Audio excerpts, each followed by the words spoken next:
நான் இறக்குறதுக்குள்ளே இந்த சோப்பு ஐசியை மாற்றி ஒரு டிப்புனாலும் நான் ஓட்டு போடணும். அப்போ தான் அந்த மலேசியாவில் இருந்ததுக்கு அர்த்தம்.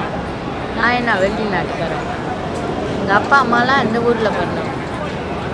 நான் வெளிநாட்டில் பிறந்தேனா இல்லை இந்த ஊரில் பிறந்தேனான்றத அவங்க அந்த கம்ப்யூட்டரில் தட்டி பார்த்தாலுமே என்னோடய சரித்திரமே தெரியும். அம்மாவா இல்லையா, உண்மையா இல்லையா, ஏன் அதை செய்ய மாட்டேங்க? இத்தனை பேர் இருந்து இவ்வளோ மக்களுங்க வந்து இந்த சோப்பு ஐசியோட எவ்வளோ அவதிப்படுறேன். இதே ஐசியில் நான் வேலை பெருமிட்டு எடுத்து செஞ்சுருக்கிறேன். மகாதேவரே ஒரு வாய்ப்பு கொடுத்துருக்குறாரு. இந்த ஐசியில் வேலை பெருமிட்டில் தான், ஆனால் எந்த ஒரு சலுகையும் கிடையாது. நான் இறந்தால் ஆஸ்பத்திரி போகிற சலுகை இருக்கேன். இதை தயவு செஞ்சு என்னை மாற்றிக்கணும்.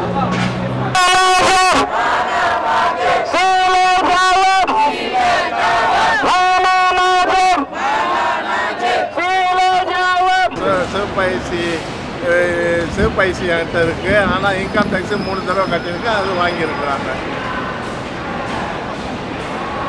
22 வயசுலேருந்து இது வரைக்கும் நான் போராடிட்டு இருக்கிறேன். நான் பிறந்தது இந்த நாட்டில், நான் வாழ்ந்தது இந்த நாட்டில், சாவு போகிறது இந்த நாட்டில். எனக்கு என்ன காரணத்தினால இவங்க கொடுக்குறது? இவங்களால என்னோடய வாழ்வாதாரமே பாதிச்சிருக்கு இல்லைங்களா? 22 வயசுலேருந்து 62 வயசு வரைக்கும் போராடிட்டு தான் இருக்கேன் பிரஜாவுக்காக. இது வரைக்கும் 5 தடவை மலை சோதனைக்காக அவங்க கேட்ட கல்விக்கெல்லாம் பதில் சொல்லியிருக்கேன். 1 வருஷம் காத்திருக்கணும்னு சொன்னாங்க. 1 வருஷம் சென்று சீதா பெரியாயான்னு தான் சூறா வந்திருக்கு. இல்லைன்னா திருப்பியும் பெருமானான் பரு அப்படின்னு சொல்கிறாங்க. இப்படின்னாக்கா என்ன அர்த்தம், என்ன காரணம், அது எனக்கு தெரியல.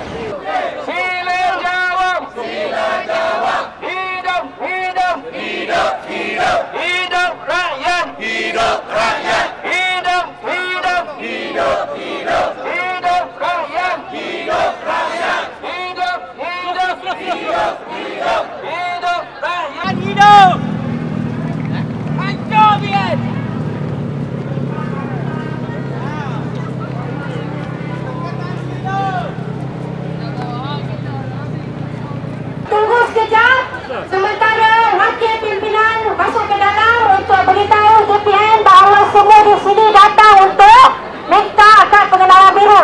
Boleh? Okey, terima kasih. Hidup rakyat. Program. Program.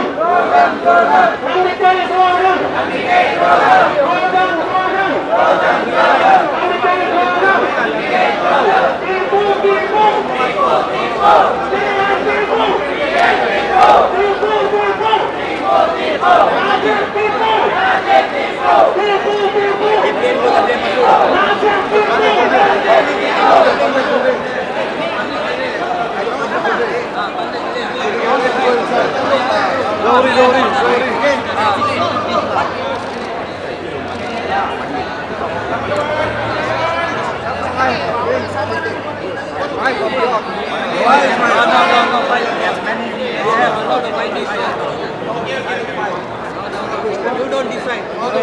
Come all the way here. All the YBs can go in. All the YBs can go in. Please don't make illegal orders.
Thousands of Indians, including Chinese as well as Malays, are here to demand for their citizenship rights. All this while we have read about it in the newspapers, we have talked about it in Parliament and elsewhere. But today is the first time, an important moment where thousands of people have gathered together to make a statement to the government that their rights have been denied in the last 54 years. But it's also a very sad day because after having discussed with the Ketua Pendaftaran Negara, a short meeting for about 45 minutes to 1 hour, it is quite clear that the government is not interested in resolving this issue. It is not interested at all. They are putting barriers after barriers to make it difficult for people in order to secure legal papers so that they can come out of their poverty status which they are in right now. They require, for example, that, they require citizenship status for everybody who is going to be given a my card. Now, what this means is that every child who's an orphan in this country will never be able to get citizenship. So all those children who are now in different orphanage homes will not be given ICs. That's number one.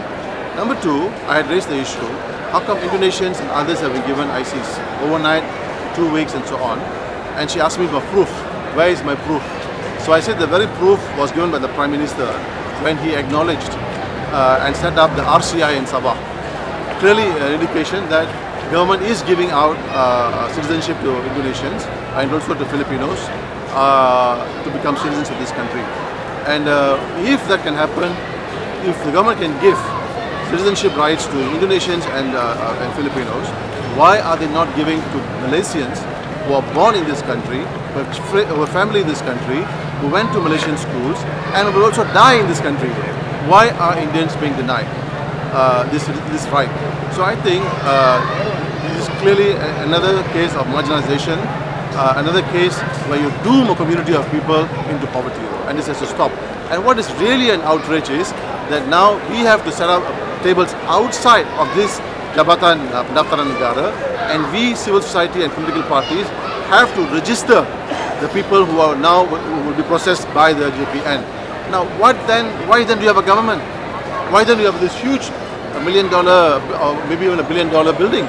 It's a waste. When the government cannot respond to the demands of the people, then that government is useless. And this is one particular case of that. The people have come, actually they came out today simply because, number one, the last 4 years after the 2008 elections, the Barisan Nasional has been making efforts to say that they are going to address the issues faced by Indians. In particular, they were very clear by setting up this special task force on Indians. They wanted to look at the stateless position of Indians. But today the number of people who have came out of all over the place we have seen earlier, that shows that, number one, whatever they announced by the Najib administration has failed. Number two, they have lost confidence with the promise given by the current Najib administration that they will actually solve stateless position of Indians. Third one, they have gathered here because they want to show their complete dissatisfaction against the Najib administration, and they are calling of resolving the issue, saying that there are only 9,000 people, stateless people, and not more. or is estimated to be about 9,000 is false. We are here still waiting. You can see hundreds of them have gathered. So that shows the message to the Najib administration that you don't lie to us. We can't tolerate this anymore, and this issue must be resolved immediately. I think they want an immediate solution to this, not tomorrow. They want it today. That's why they have come actually prepared to see to it that something is done about their cause. So now you can see that they are actually so passionately believing that they will get their documents on time and they are registering. So if you ask me why this is not solved over the period of 55 years, I think this is a design by the government, designed by the UMNO-led racist government, that they have no intention of solving issues of anybody other than the Malays or the Bumiputras. And that racism being institutionalized in departments like this, Pendaftaran, which is, in fact, if they were to follow the constitutional framework, there is no issue. All these people would have got their citizenship, but they are not interested. Because it's institutional racism which is denying these people of Indian origin of getting their citizenship. That is the crux of the matter.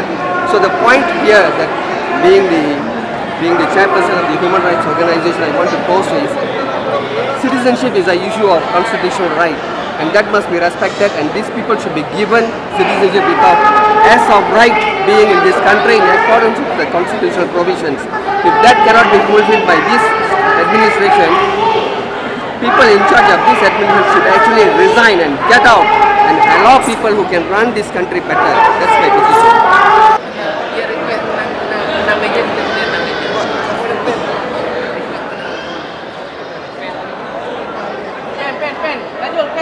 The difficulty is because the authorities have not simplified the procedures. The authorities have put up a wall of bureaucracy. The authorities don't really care whether or not they get the ICs or not.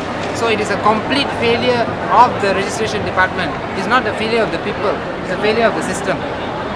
Once again, the director of JPN tried to cheat the people who came here by trying to give them citizenship forms. We said no, give them IC forms. They are already citizens.